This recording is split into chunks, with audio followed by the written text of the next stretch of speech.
Well, it's a great pleasure and privilege to have a chance to talk to James Scott. James, I always ask can I call you James? I hope I may. Or Jim. Or Jim. What do you people call you? Jim? Jim. Jim. Okay. Jim, I usually start by asking you when and where you were born.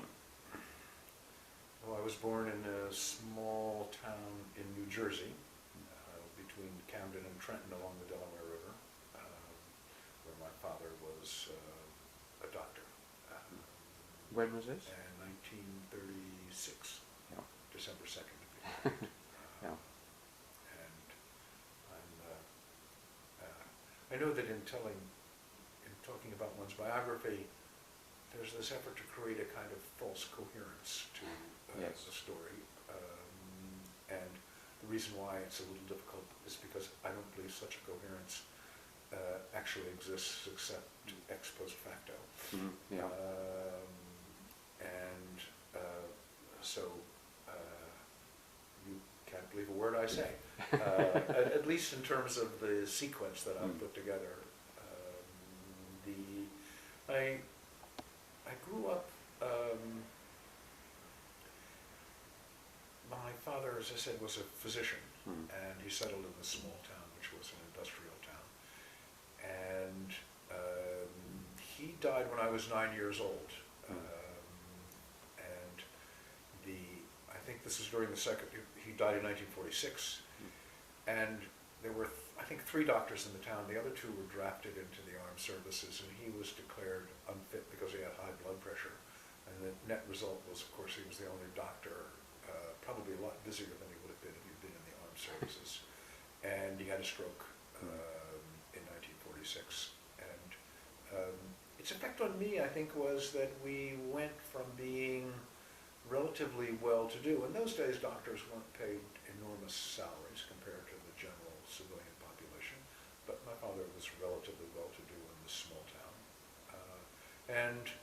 My mother had no particular skills, had been raised in a rather privileged background, but with not a lot of money, and so she had no resources, and so we went from being among the relatively well-to-do people in this town to being about the poorest people in the town. My mother had no sense of economy.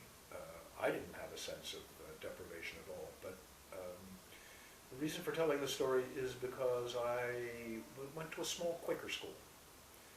And this Quaker school, I was part of its largest graduating class in history, which was 38 people.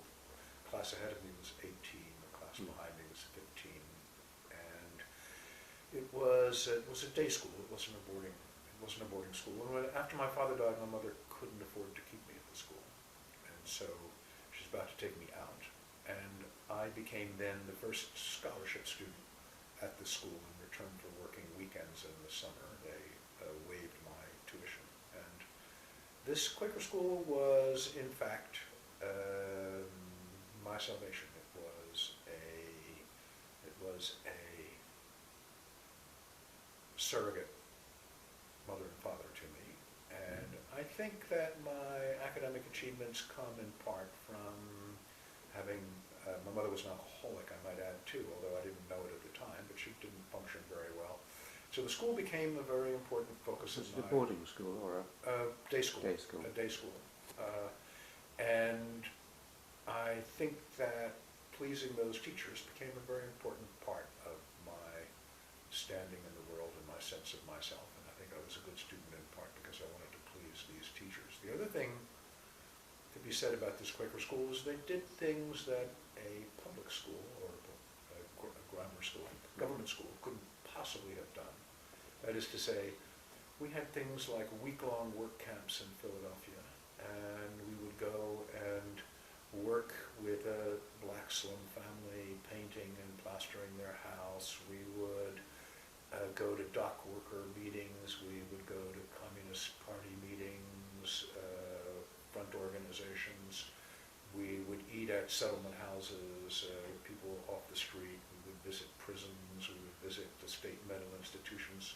We, in a sense, got a chance as 12, 13, 14, 15-year-olds to see the kind of underbelly of Philadelphia in a way that no government school would have possibly been able to allow their students to do without a lot of trouble. It's voluntary to do this. And so I think that the Quakers, they also at that time, of course, had a lot of people who were conscientious objectors during the Second World War, which was an extremely unpopular way to conduct yourself.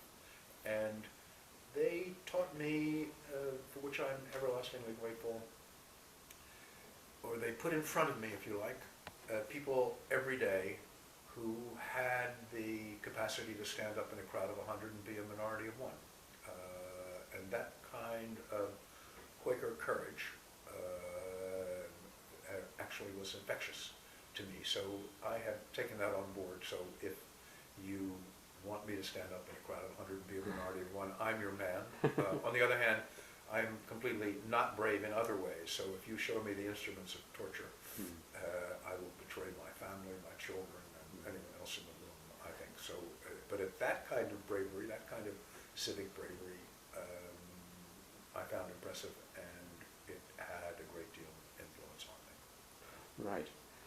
Lots of things come out of that. I mean, just not to miss the opportunity, obviously, and perhaps we'll come back to this later, your interest in what's in India called subaltern studies, i.e., well, you know, the weapons of the weak and all this, seems so obviously related to the fact that you were seeing people in prisons and marginalised people from very early on, and seeing that they were humans and that they were striving against authority.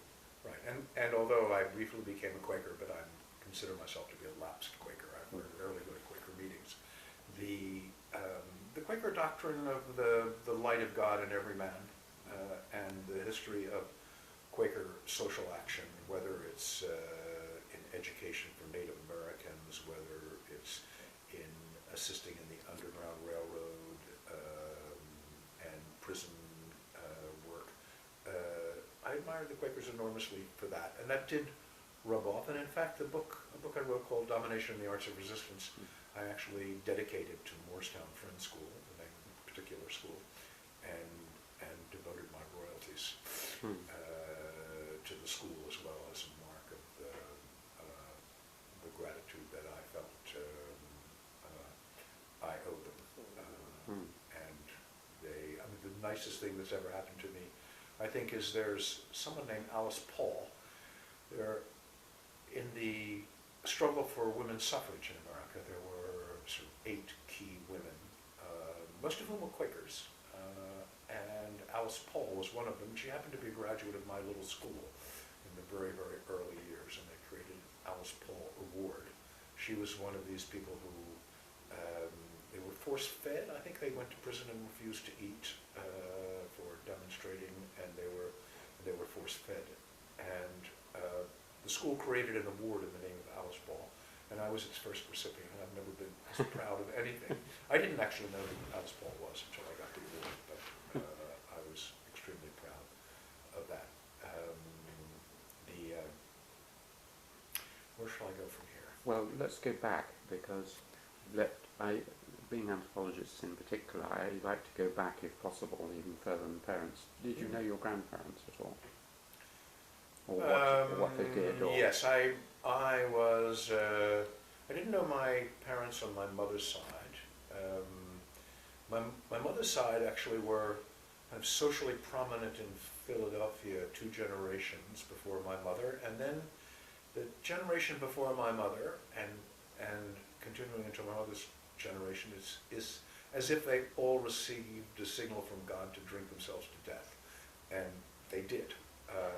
More or less. So they completely died out, and I think my mother's mother died in childbirth, and so she was adopted by her uncle and her aunt, and I heard fond stories about her adopted father, her uncle, but I never met him. And I did, however, a force in my life, I suppose, was my grandmother and grandfather on my father's side. They were from West Virginia, of sort of Scottish Welsh background, Parry, Salmons, and so on. And My grandmother was one of those classical Methodist striving. I recognized her in E.P. Thompson's chapter on Methodism as making of the working class. But she strived for the success of all her children, growing up in West Virginia with almost no money. And my grandfather was a salesman to mining stores and could live anywhere in his territory. And she decided that they ought to live in Morgantown, West Virginia, which is the place where the University of West Virginia is located. They built a big brick house, and they became a boarding house for junior professors whose laundry they did, and whom they fed, and all of her 5 children went to the University of West Virginia. And she drove them all. She was the kind of person who, if you got 5 A's and a B, would criticize you for the B rather than praising you for the A. And all the children disliked her, actually, but they realized how responsible she was for the success they achieved in life. And she had aspirations. So she was obviously one of these women who would have probably done very well had it been a time when she could have had a career of her own, but whose substitute for the career was writing poetry, being active locally, driving her children to distraction, and so on. And I was kind of apple of her eye, and I think she lived long enough to see me graduate from Williams College. And it was a mixed blessing because not many of her kids liked her all that much. But I was conscious of being the apple of her eye, and that it meant something to her for me to achieve some academic excellence. So that coal mining, West Virginia, hard scrabble striving that I suppose one could find in the coal country of Wales as well at the same time was an important part. And I think for my father, my mother was fond of pointing out that my father's dream was that one of his children would go to Harvard. Well, I never went to Harvard, but I did okay.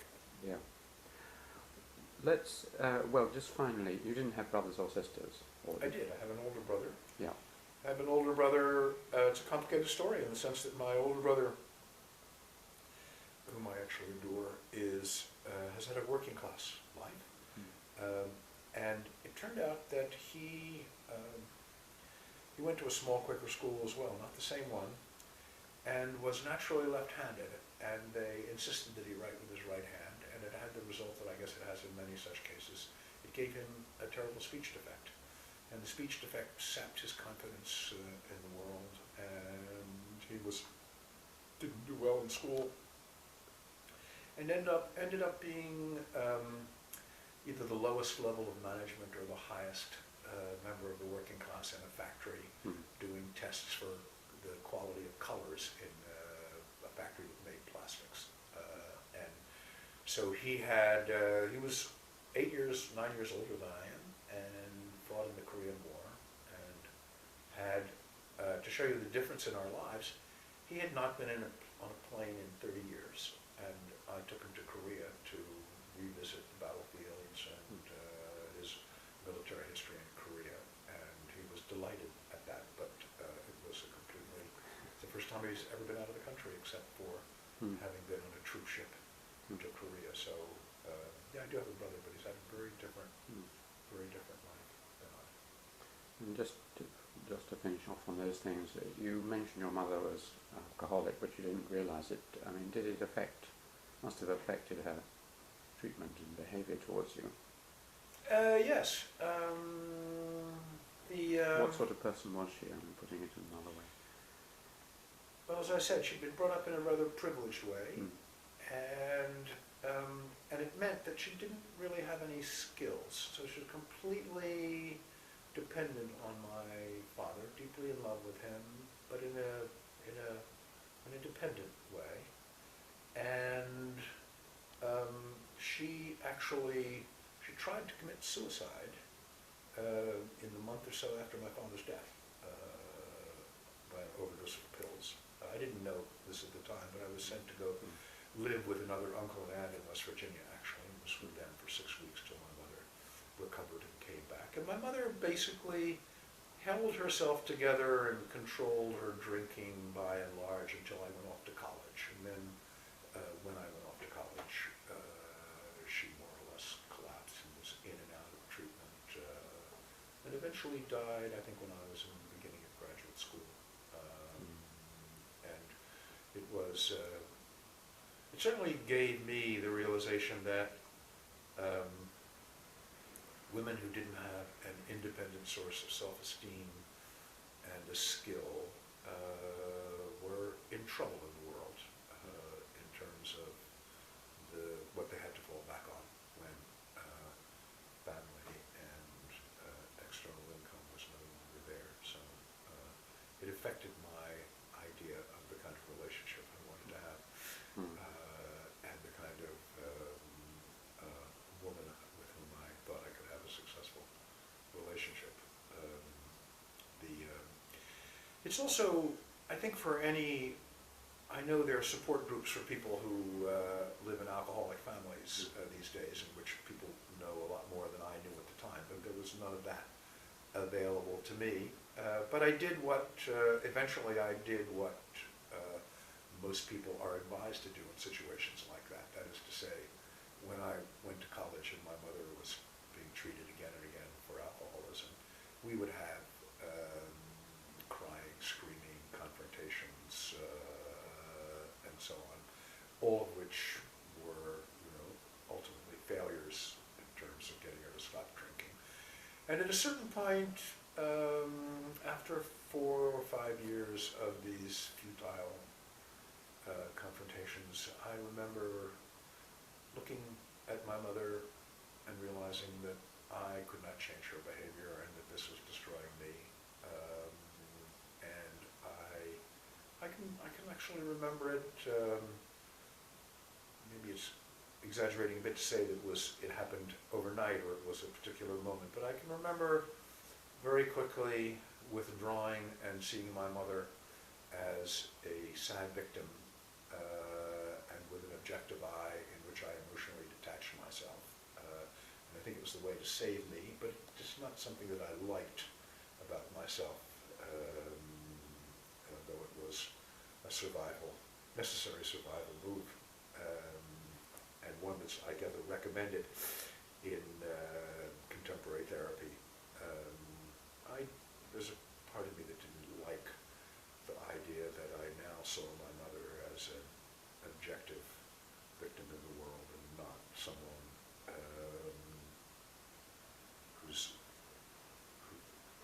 whose fate and suffering I had distanced myself from emotionally.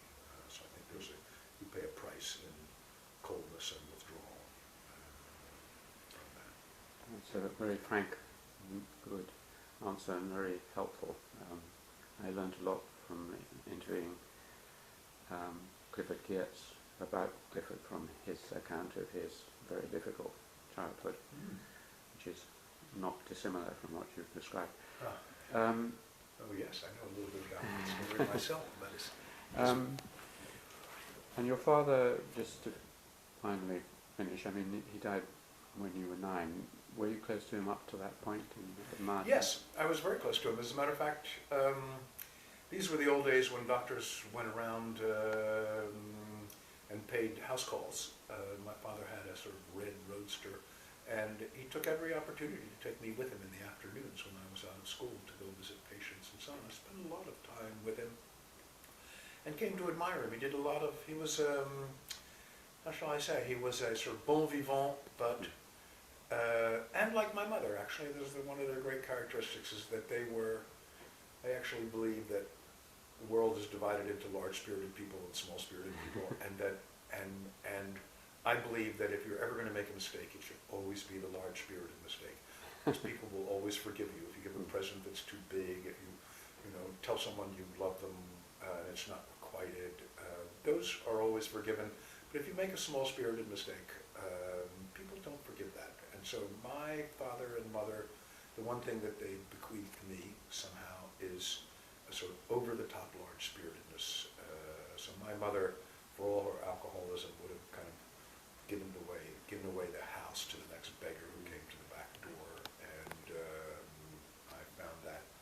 And my father was an authoritarian personality as well, so when my brother came back from his Quaker school knitting blankets for the poor Europeans after the Second World War, my father took him out of the Quaker school thinking he was going to become gay and sent him to a military school, which is absolutely the worst possible thing he could have done for my brother. And I can remember once he treated a man for lip cancer, I think, and we were driving along, and this man was a farmer. He saw the man on his tractor smoking his pipe. And my father just stopped the car, walked halfway across the field, climbed up on the tractor, took the man's pipe and broke it over his knee without saying a word, and walked back to the car in silence. So you get some idea for the kind of father I had, right? Yeah. This was a country town, presumably. So, what were your hobbies, and what were you doing? Were you a rambler, a collector of objects? Well, you know, I was a completely avid stamp collector. I had some friends who did stamp collecting. I was partly in loyalty to my father. My father was a Franklin Roosevelt supporter, enthusiastic supporter, and out of loyalty to him, I somehow identified with the Democratic Party and the New Deal at a very early age. So I was actually involved in local Democratic politics even as a young kid. Had what we would call, what's the word, pork barrel jobs, working at the Unemployment Compensation Office through the Democratic Party. And the other, the fact is I actually had to work all the time. So by the time I was 11, my mother and I were loading lawnmowers in the back of the car, and I was mowing people's lawn, I was doing their gardening, I was working for the Quaker school in the summer, I worked at a machine shop at nights on school days, doing metal fittings for this or that. And so, and whenever it snowed, another friend and I would spend all the time we could manage shoveling snow. So I was literally I worked, and that continued all the way through college as a scholarship boy. This started when you were 9, when your father died and you needed the money. Yeah. That's right. So I had some, even though I later come to agriculture and animal husbandry, you could say, the fact is my agricultural experience was picking corn and peaches and tomatoes and green beans and cherries, but stoop labor along with the Puerto Ricans who came to work. And it turned out that my part of New Jersey, one doesn't think of New Jersey as an agricultural area, but the fact is the waste of New Jersey is actually very rich agricultural land, and there were lots and lots. My mother grew up on a farm outside this town, and so I did a lot of agricultural labor, but it wasn't the labor that brought me to agriculture. I can't say honestly that I enjoyed it, although it was a necessary way of earning money. Returning to the school, you said how important it was. From what age did you go to this Quaker school? I mean, from second grade, which would have been age 7, until until end of high school.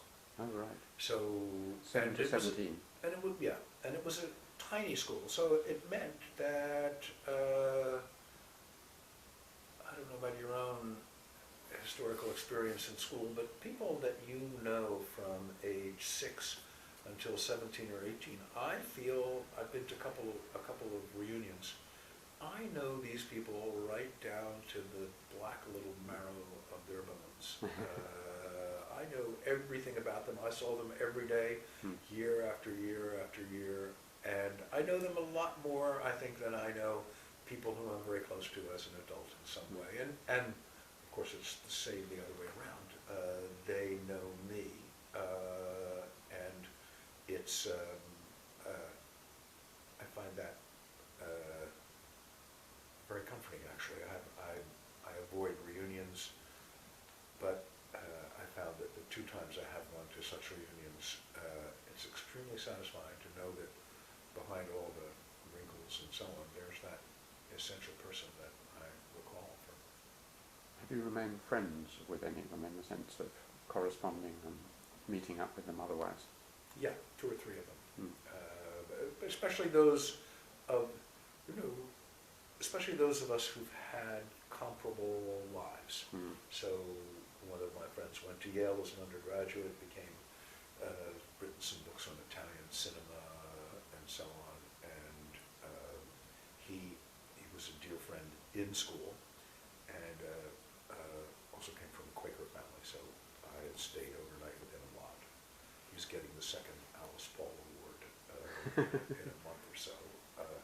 And there are a couple of other people to whom I was close. One became a veterinarian, and the other became actually a rather good, nearly professional women's soccer player, and then ran a successful business. And so I keep in touch with these people whom I'm rather fond of.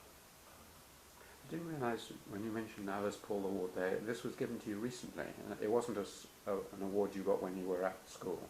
No. This was 5 or 6 years ago. Oh, I see. 4 or 5 years ago. Well, then it makes it special. It's not So yes, right. Mm.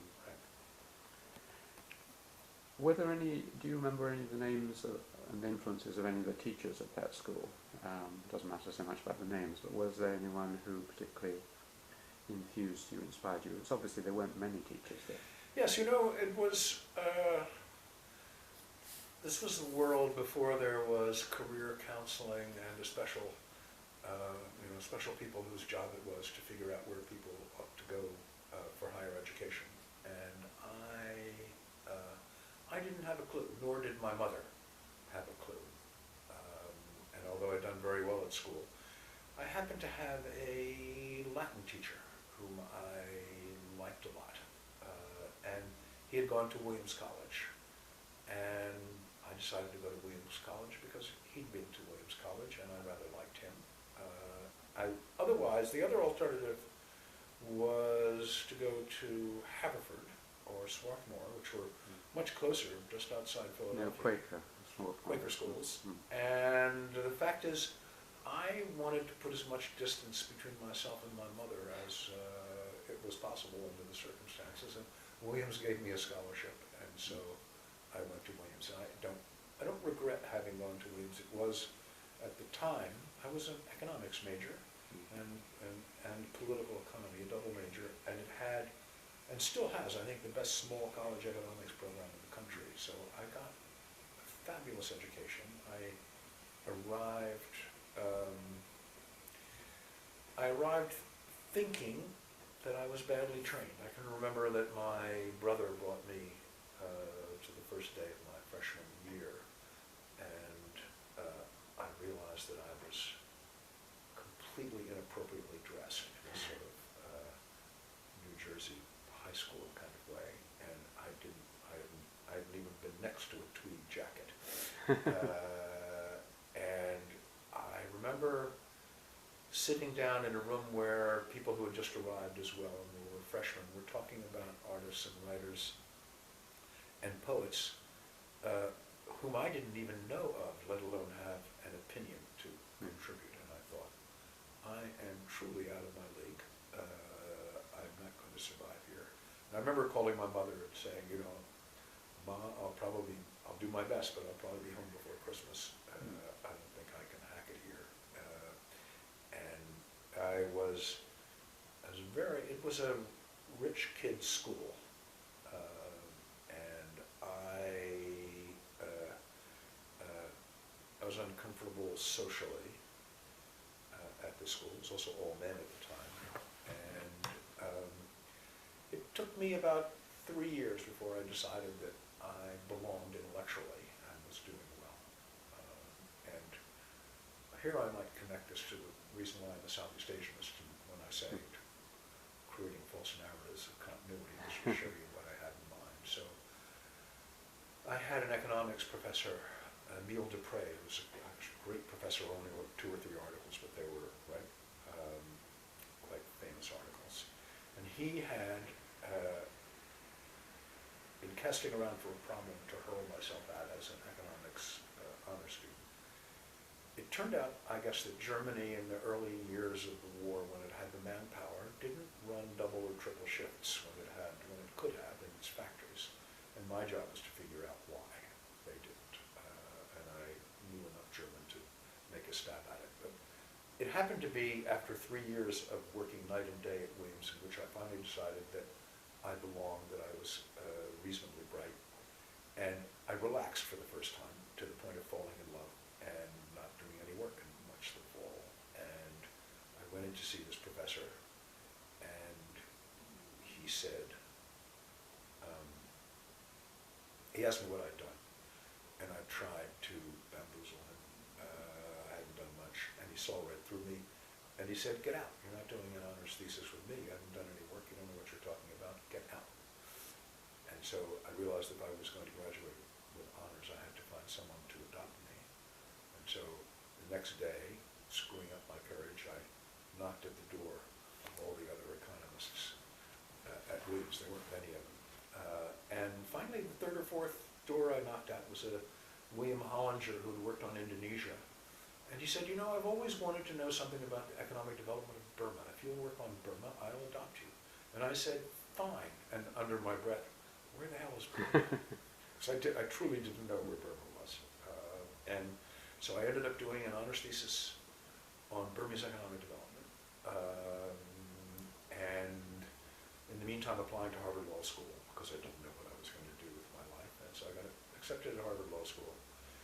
And then I won on a lark. I applied for a Rotary Fellowship to Burma. And lo and behold, I got it. And so I thought, I can always go to Harvard Law School, but when am I going to go to Burma? So I went to Burma for a year. Then... You're going too fast. Yep. Whizzing through your life too fast. There are lots of things. I want to go back to school even. Sure. Because I mean, you won't know, but I have a kind of agenda of things I like to. Sure. At school, I like to cover, if possible, sort of peripheral interests, and in particular, whether you had any interest in music at any time, played it, listened to it, or whether it's important to you now. That's one of the things. Because that's the time often where one learns an instrument. The short answer is no. My parents had, my mother in particular, but my father too, had aspirations for at least a stab at music in the way in which, you know, the piano in the parlor was a mark of middle-class status, and I had piano lessons, and I still have the first 16 measures of Grieg's Concerto in A minor, which I could do, and that's it. And in fact, I was not happy practicing the piano. And I can remember we had a grandfather's clock, not unlike the one out in the other room. Was that Foster's clock? Foster's clock. And when my mother was in the kitchen, I would sneak up to the clock and move it 10 minutes ahead to minimize my practice time. And then I would have to find another time to put it back so that it didn't just get ahead. So the fact is that I regret. I later took up the guitar. I'm very fond of listening to music, but I don't think I have a great deal of talent. What I do is but that's late too, do a lot of pastel drawing and painting. So I think actually I'm in complete envy of people who have at an early age developed either a musical skill or an artistic skill, and something to which I still aspire. Do you listen to a lot of music, and what music do you listen to? I do, and I also mostly to Baroque music. My partner is a cellist, and I can listen to her play Bach suites until the cows come home.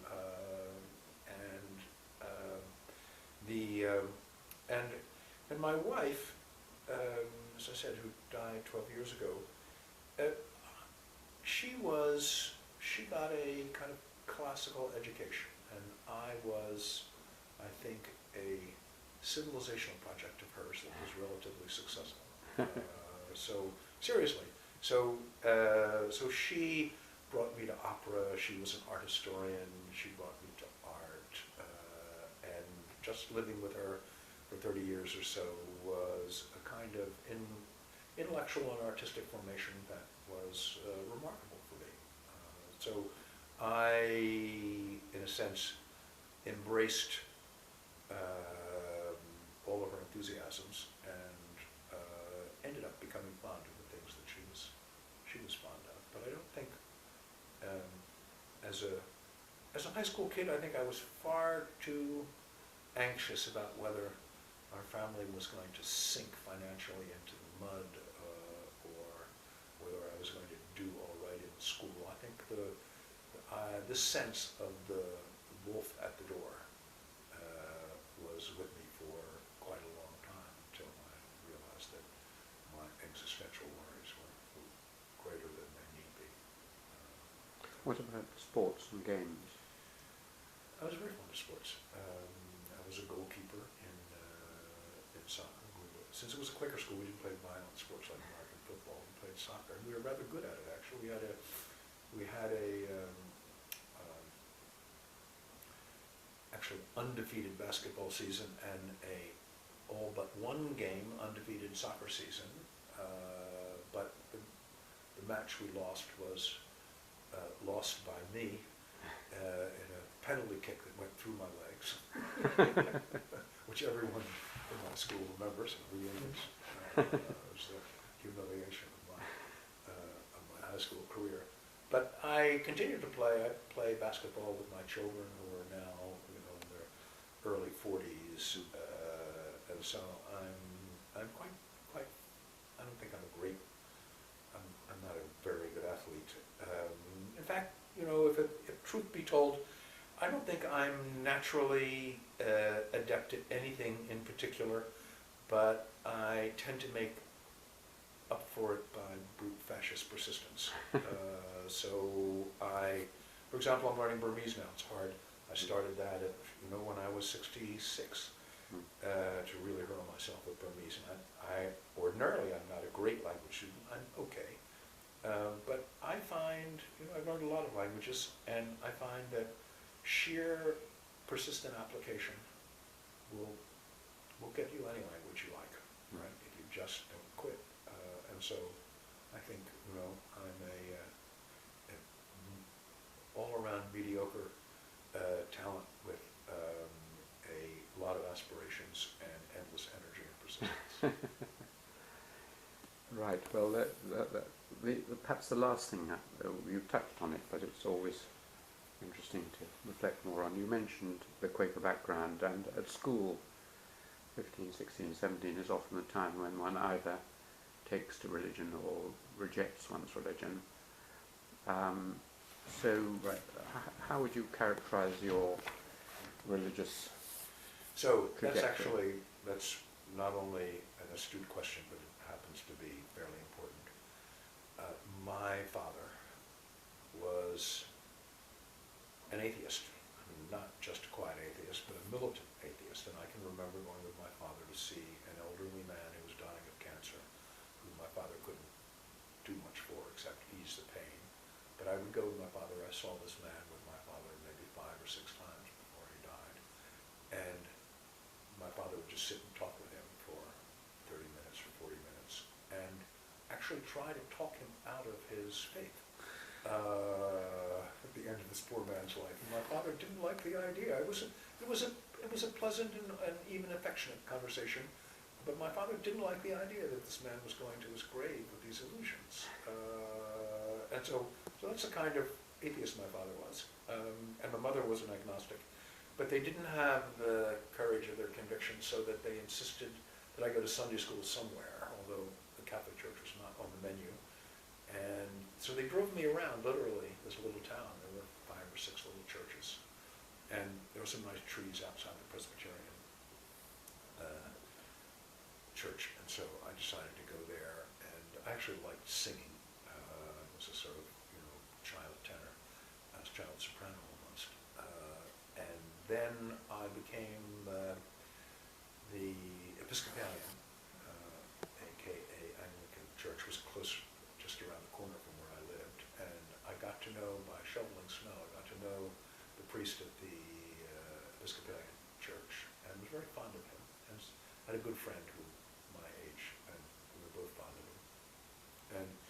So I became, this is when I was, of course, all this time I'm at the Quaker school too. I became an Episcopalian, was confirmed, a little, altar boy, not eating before communion. This went on for about 2 hours, and 2 hours? 2 years. I said 2 hours, for 2 years. Yeah. And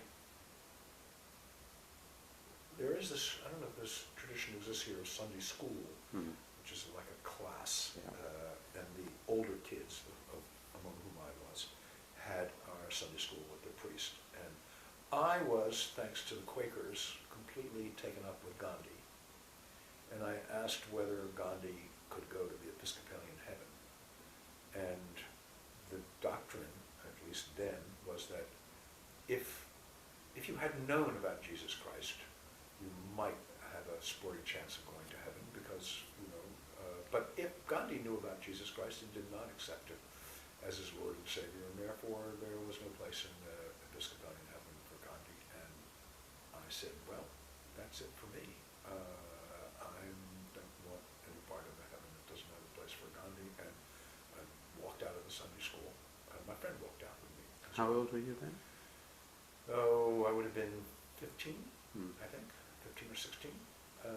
And I remained quite fond of the priest. Didn't hold it against me. We still shoveled snow for him and had long talks, so he was perfectly gracious about this. But that was the end of my, because I was very into being a good altar boy and a good Episcopalian until then. And now? Or in the subsequent years, I mean... No, I became, I think, after, I taught at the University of Wisconsin for 8 years, and there I decided to, as a way of having a kind of community when we first arrived, joining Quaker meeting there. And I went fairly religiously for a while, and then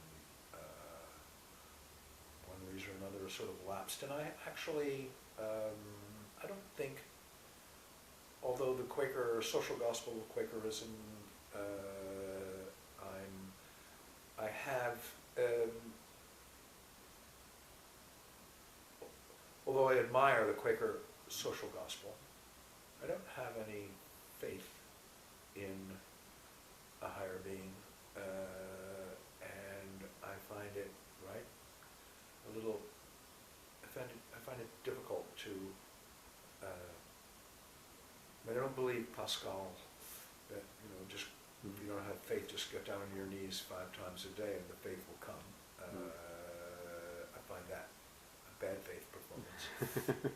And so, no, I'm actually,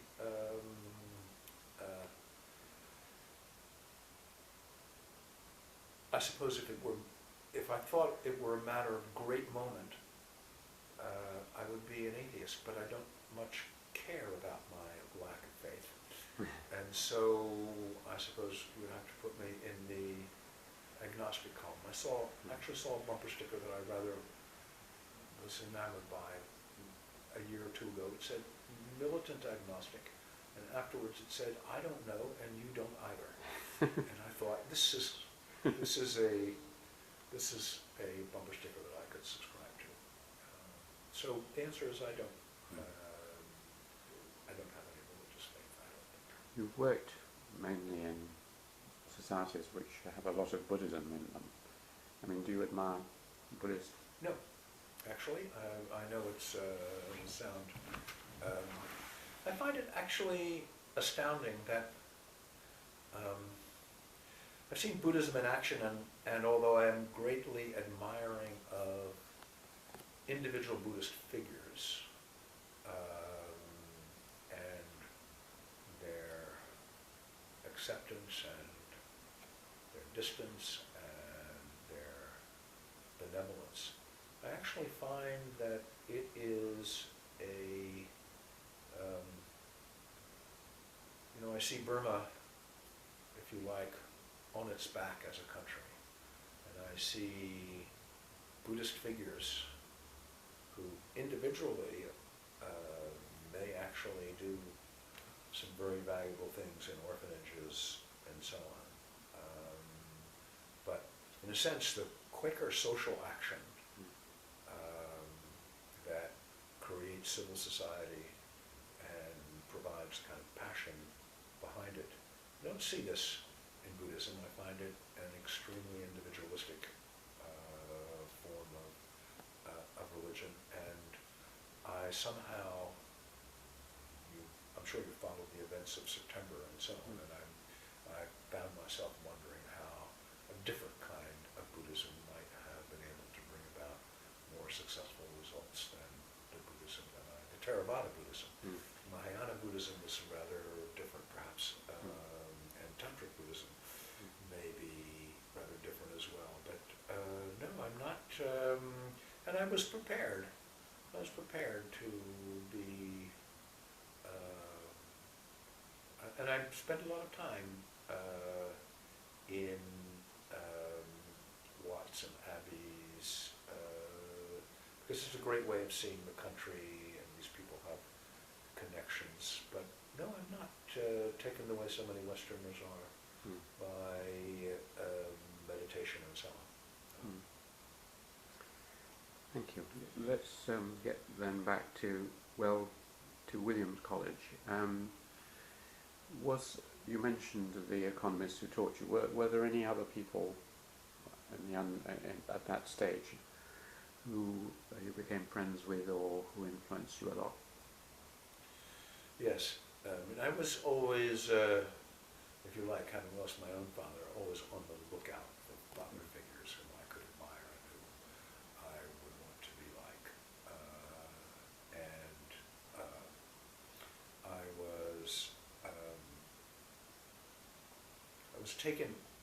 I was taken under the wing of two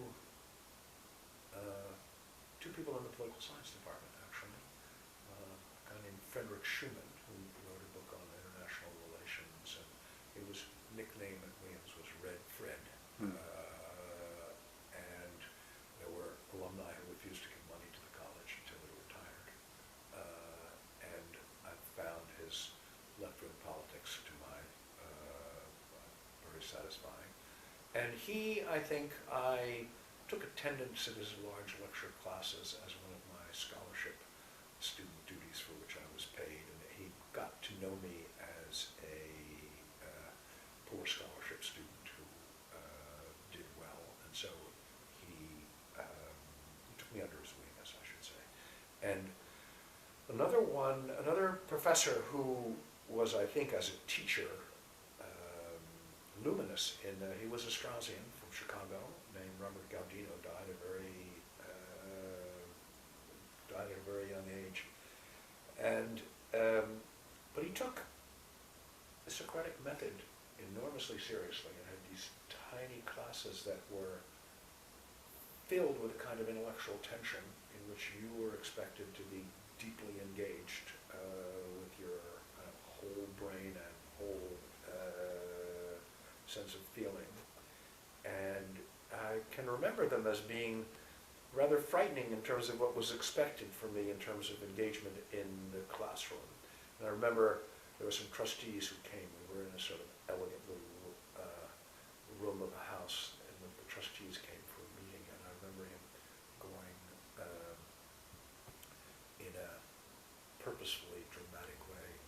When they came through the hallway, he went to the door and shut the door and said, "They must never hear what we say here."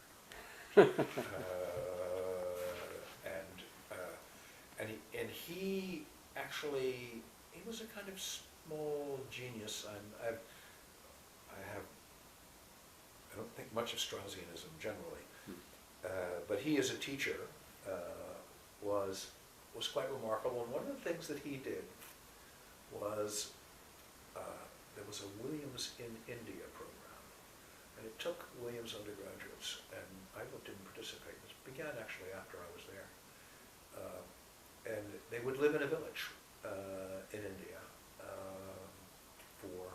6 months, and they would prepare themselves by reading and so on. And after about 5 years of this enormously successful program, they realized that most Williams students, many of them from very genteel backgrounds, actually knew more about India now than they knew about their own country. And out of this developed a Williams in America program in which people would, undergraduates would prepare to spend a semester living with a greengrocer family, with an auto worker's family, and so on, or working at a hospital or a firehouse and as a public institution in a small place. And it was a completely brilliant program, because I have the feeling that none of these Williams graduates who came, many of them from the thin air stratosphere of the social stratification, after an experience like this, none of them would have had something facile to say about the petty bourgeoisie or something facile to say about auto workers, because they actually had at least lived that life. And I think that kind of, that's in part the anthropology connection, right? Did you go on any of these things yourself? No, I did, of course, do the Quaker things in Philadelphia that I mentioned. But when I came back from Burma after that year, and when I began graduate school, I was a student political activist, and I worked for the National Student Association in Paris for a year, going to student meetings as a representative of this left-wing National Student Association. And then I was elected to an office like NUS here in Britain for another year. And then I went to graduate school. But when I went to graduate school, it was clear to me that I knew some Burmese then, but I knew I couldn't go to Burma. Burma had closed up then. When did you first go to Burma? What year was it? 1961 when I started graduate school. Tell me something about that year, because it's pretty important. The first arrival, or vivid memories of. Were you where were you in Burma? Oh, about the year in Burma. Rangoon, or? I was in Rangoon. I got involved in student politics with a lot of minority groups, and I was very active in student politics, and I took this to Burma. And I actually, after 3 months or so, I got a death threat put under my door. I lived in something called the Old Staff Chummery at the University of Rangoon, and it said, "We're going to kill you." And the Rangoon University Students' Union was a kind of hotbed of radical politics, and as I said, I'm not brave in that sense. And so, within a week or so, I moved to Mandalay and went to the University of Mandalay, to the new Staff Chummery there. Spent the rest of the year there working on, I thought I was doing economic statistics, but it turned out that statistics were completely unreliable. And after 3 months of trying to redo the statistical series, I thought, this is a crazy way to spend a year in Burma sitting in my room working at statistical techniques. And so I quit that and traveled the country and tried to learn some Burmese in the 3 months that were left to me. And I think that I feel that I bungled that year. And the book that I've just done now, and the time I've spent in Burma, is in a sense an effort to do Burma right, to do Burma justice. And I might add, this is a theme of my life, that my dissertation, called Political Ideology in Malaysia, that no one knows about, and correctly so, was not a good book. It pleased my professors. It was published. On the other hand, it didn't please the area specialists, the people who knew about Malaysia. And so Weapons of the Week was, in a sense, an effort to do Malaysia right after having bungled it the first time. And one could say the same about Burma. So it was my first time abroad. And it was really hard. I lost something like 35 pounds in the course of the year. Came back rail thin. And did you find it must have found it a beautiful place? I mean, Mandalay although much of it had been destroyed, of course. There were still many temples, and there was the Irrawaddy and so on. Yes, and it was, I can still remember the water festival in Mandalay. I found it, completely enchanting. I mean, I was perfectly happy then to devote the rest of my life to Burmese studies. And if I had been able to study Burma with the assurance that I could go to Burma, that's probably what I would have done. And my next choice was Chinese, but you couldn't go to China either. And so then I decided, well, if I study Malay-Indonesian, it gives you 4 countries, because it's not only spoken in Malaysia and Indonesia, but in parts of the Philippines and Thailand as well. So one of these countries is going to be open to me. And so that's essentially, it was practical considerations like that that led me to study Indonesian. So you moved from Williams College to, or did you come back and do research at Williams College? I mean, when you came back to do a further degree. Oh, I came back to Yale. To Yale. I came back to Yale. So the sequence, although I'm not sure how important it is, I was going to go to Harvard Law School, and I postponed Harvard Law School for my year in Burma. And then, after a year in Burma, I realized I did not want to be a lawyer. And I decided that I would like to be an economist. And so I applied to the Yale economics department. They accepted me. And then I had a chance to go to Paris and spend the year as a representative of the National Student Association, to meetings in Africa and so on. And then I realized in the course of that year, taking some courses at Sciences Po, that I wanted to be an economist, but they required me to go and take a couple of years of advanced calculus. I had first year calculus, and I didn't want to, I had a chance to go to North Africa as part of a trade union delegation. So I asked them if they could allow me to do the calculus in connection with my first semester. And James Tobin, who was chairman then, said no. And I appealed, and he still said no.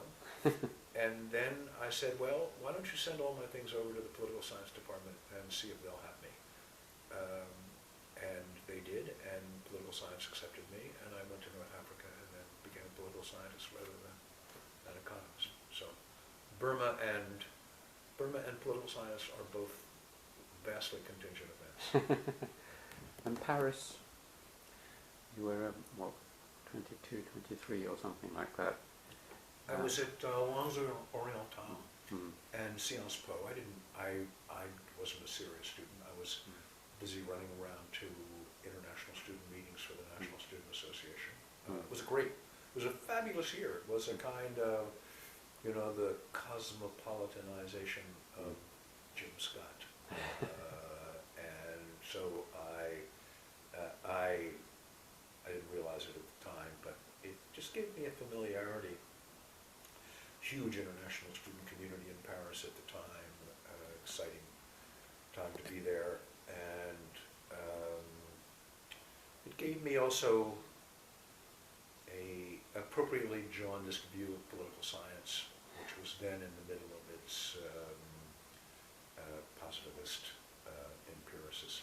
I mean, you know these people, Bob Lane and Robert Dahl and Ed Lindblom, and though I admire them all, it was a moment in American political science. But they weren't in Paris. You were reading them in Paris. No, I didn't read them until I didn't know a thing about them. I was trained traditionally at Williams. I didn't know anything about the behavioral revolution when I arrived at Yale. All of this was complete news to me.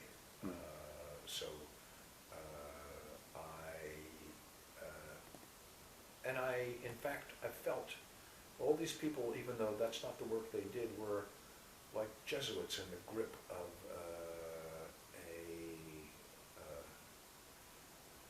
a view of how intellectual progress could be made that I didn't share, but like everything in my life, I have to prove to them that I can master what they want me to master before I feel free to rebel.